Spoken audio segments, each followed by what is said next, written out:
ভোলার মনপুরা উপজেলায় কৃষি উন্নয়ন ও পুষ্টি নিরাপত্তা জোরদারে ২ এপ্রিল দিনব্যাপী অনুষ্ঠিত হয়েছে পার্টনার ফিল্ড স্কুল কংগ্রেস। সকালে উপজেলা পরিষদ হলরুমে পার্টনার প্রকল্পের আওতায় উপজেলা কৃষি সম্প্রসারণ অধিদপ্তর এ কংগ্রেসের আয়োজন করে।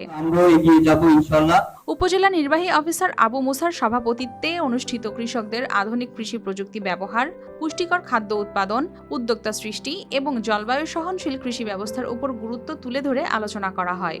পরে উপস্থিত কৃষক ও খামারিদের মাঝে সার ও বীজ বিতরণ করা হয়। অনুষ্ঠানে উপস্থিত ছিলেন উপজেলা বিভিন্ন সরকারি অধিদপ্তরের কর্মকর্তা, জনপ্রতিনিধি, রাজনৈতিক নেতৃবৃন্দ ও তৃণমূলের কৃষক কৃষানীরা। News desk, RTV।